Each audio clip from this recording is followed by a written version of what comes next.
This is Ashton Marcus, and I'm on location at the Fountain Theater for the Los Angeles premiere of My Manana Comes. Hi, my name is Ashton Marcus. I'm with KUCI 88.9 FM in Irvine, and I'm here with Lawrence Stallings. This is my first year in Los Angeles. Prior to that, I was in New York City, and I was able to perform a little bit on stage on Broadway. I did The Book of Mormon, I did Hair, and did a show called Passing Strange. And I've done a little bit of television, a little bit of film. I played Peter. Peter is he's a hard worker. He's determined to be able to provide for his family. I think that's priority number one for him. I don't want to say he's settled, but he is okay to be where he is as long as he can move up where he is. He's not without dreams, but he's practical, you know? And so his job is like what his job is, and he wants to be the best at the job that he's hired to do. He's pragmatic, you know? He likes to have fun, but not at the expense of getting things done. I look at your character as basically the entire story arc. It's this is the American guy. This is guy's got to work with other people. He's got to get along, but he also has to survive too. What do you think about that? I think you hit the nail on the head. I think that Peter is very much, he wants people to enjoy his presence. He wants to enjoy people's presence, but he is a survivor. That's like his modus operandum. Like, he's got to survive. And you know, his relationships with the three other guys are great, and you know, he enjoys them, he enjoys the environment, but at the point in which he feels like his survival would come second to the relationship, he then reprioritizes. And unfortunately, in this show, he has to do that relatively quickly and at the expense of some good friendships. I really like the way you played your part. Oh, thank you, man. I appreciate it. We're having a good time. You know, we opened yesterday, so, you know, at this point now, we're just like looking to just like continue to like explore and make it gel, and these guys are fantastic, and it's really one of those shows. It's a quick, you know, 90 minutes about, and you kind of just like get in and you see the heart of these guys, and then it turns on a dime, and then you're left wondering like who made the right decision, because I don't think that there is a one clear like I agree that he should have done that or he shouldn't have said that, or, you know, it's kind of like, yeah, I kind of get both sides. You know, these guys have got to survive. I hear the life of an actor is financially very unstable. What kind of jobs have you been on? You know, I actually, at the disdain of my father, you know, the life of an actor can be very variable. You know, like sometimes you're making a lot of money and sometimes you're not. I was, you know, living okay, comfortably in New York. You know, I was lucky enough, blessed enough to be in a show that is not going to go anywhere for a long time. But I chose to say goodbye to that in order to pursue my aspirations of doing more film and more television. And so I put myself in a boat of then going from like being okay to like, now I have to like watch my pennies, and, you know, I'm living on the savings, and I'm, you know, very, very pragmatic about how I spend. And so it's like that. You can book a movie, or you can book a national commercial, and for a year you could be riding on Easy Street, and then the next year you can be on unemployment. You know, so it's just one of those things where you kind of always have to be thinking ahead, and whenever I am working, I'm always thinking about the time when I'm not going to be working. Yeah, I see that this play kind of addresses that a little bit. Do you feel that almost like a life of an actor? Absolutely. You know, Jorge's character is like thinking long term. Like he's like I'm gonna come to America, and I have like this 4-year long-term plan. And the character of Pepe, same thing. He's like, I'm gonna come to America and I want to make a life here, and I'm thinking distant into the future. Ironically enough, Peter is thinking about today and tomorrow and the day after that. He's not like 10 years down the road. He's like, I have to feed my daughter tonight, I have to feed myself tonight. And that's, you know, both of those aspects are an actor's life. You know, there's sometimes when you're like, man, in 5 years I'm gonna be here, and then there's sometimes when you're like, how am I gonna pay my rent next week? You know, so it does mirror that. I mean, I think any job where, you know, like the service industry, you know, they're in demand when they're in demand, but they're easily dispensable, you know, and actors are easily dispensable. You know, when you are in demand, you're in demand. You get a couple years too old, or you make the wrong social choice or whatever, and then all of a sudden, you know, the public has turned its back and you're no longer in demand. So we have to always be thinking about what's next, whether it's immediate future or distant future. I'm really sincere about this. I hope you made the right decision, leaving Broadway and coming to Hollywood. I seriously hope you made the right decision. Listen, I hope that I made the right decision too. You know, I'm I feel very blessed. I mean, this play is a wonderful place to this is my Los Angeles debut on stage. So, I'm happy to be here, and we'll see what happens next. I really enjoyed your performance. Thank you very much for being on the show. Thank you so much for having me. Hi, my name is Ashton Marcus. I'm with KUCI 88.9 FM in Irvine, and I'm here with Peter Pasco. From New York, let's see, I've recently just worked on Our Lady of 121st Street last year at the Victory, and 7 Spots on the Sun. I understudied over at the Boston Court, and now I'm here at the Fountain. Which character did you play? Waleed. Waleed is just a big, fun-loving guy who's in the, just got a dream just like everybody else in the play, yeah.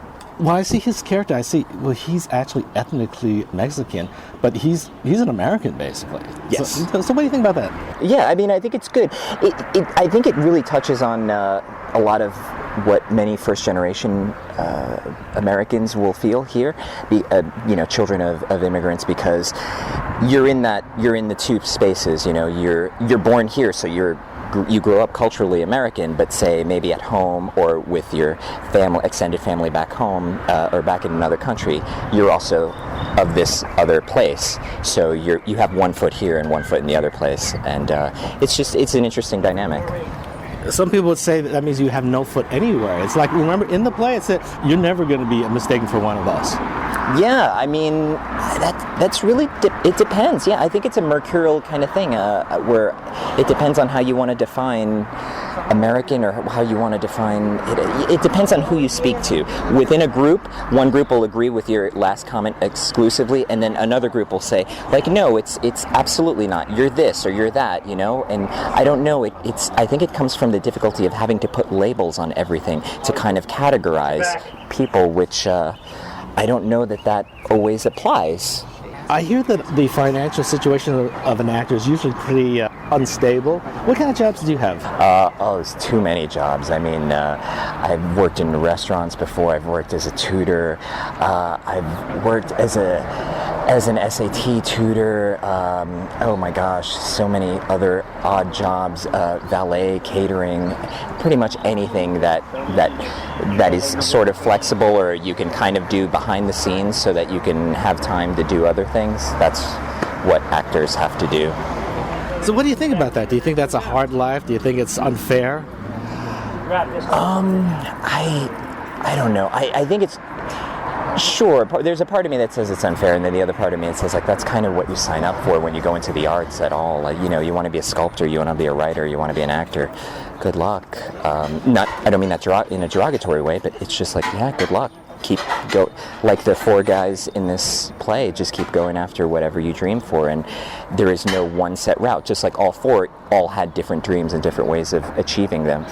Well, I enjoyed myself very much tonight. Thank you very much for being on the show. Oh, thank you. Thank you so much for coming down, and thank you for the interview. I appreciate it. Hi, my name is Ashton Marcus. I'm with KUCI 88.9 FM in Irvine, and I'm here with Richard Asurdia. I'm born and raised in LA, one of the very few out here in LA, and I've been doing, I do a lot of film, TV, commercial, voiceover work, as you can hear, voiceover work, but I do also a lot of theater here in LA. I play Jorge in Manana Comes. Jorge he's an immigrant who is basically raising money to support his family in Mexico and to eventually go home and build a house for them. Did you get anything out of the show? Oh my God! I think one of the most important things that I've gotten out of this character in the show is that the writer Elizabeth Irwin, she's given these people a voice. Because in film and TV you usually see them as the stereotypes or just to cover a demographic, but you don't really see who they are as humans. And she's definitely given them their voice, by telling their story and coming from their perspective, their own perspective. I know that actors basically have like a really unstable financial situation. What kind of jobs do you have when you were younger? Oh my God, when I was younger, funny enough, I used to work at a restaurant. I also worked at it was called the Warehouse Music Store back in the day, so I sold CDs and stuff like that when I was much younger, when I started out. What was that like anyway? It was tough, man, but you know what? All those experiences give you so much, to grow as a person and also as an actor. I really enjoyed your performance. Thank you once again for being on the show. Thank you so much, and I'm glad. And please come see my Manana Comes till June 26th at the Fountain Theater. Hi, my name is Ashton Marcus. I'm with KUCI 88.9 FM in Irvine. I'm here with Pablo Castelblanco. I'm in the play My Manana Comes at the Fountain Theater. Well, I am just out of school. I recently graduated with my BFA in acting from AMDA, College and Conservatory of the Performing Arts. And I went out on an audition, and this is my first job, so I'm starting my career in a great place with great artists. I'm playing Pepe. He's the young guy at the kitchen that is trying to understand what America is. He's learning English. He's doesn't know the language very well, so it's very interesting to play him because in a way it reflects my own life. I'm a foreigner as well in this country, so living the American dream and succeeding. So what do you think about this play? Well, I think the play just changes your way of living, you know.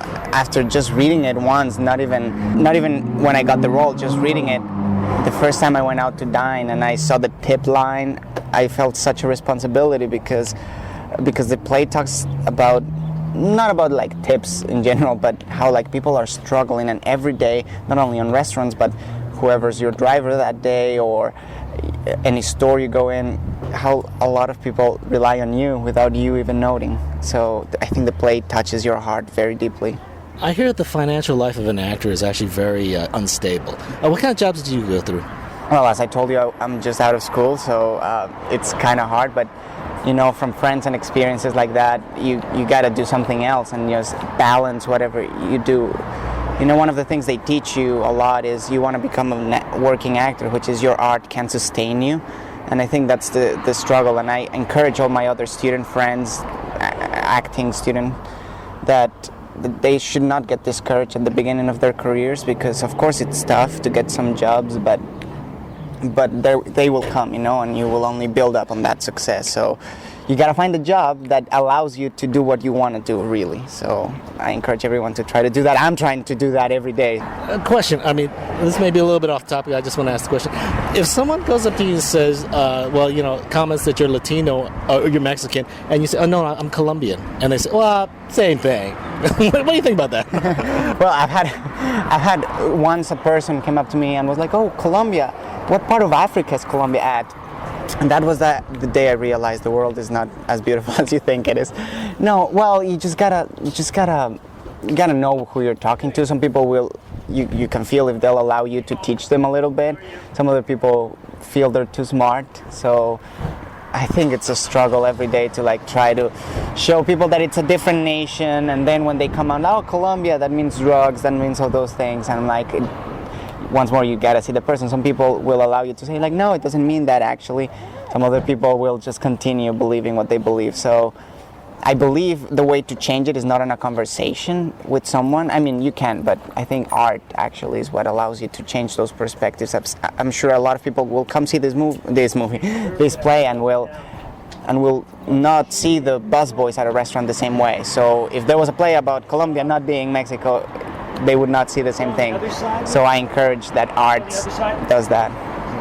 Well, I enjoyed your performance. Thank you very much for being on the show. Thank you so much. Have a great day. My Manana Comes will be playing at the Fountain Theater from April 16th to June 26th. For more information, go to www.fountaintheater.com.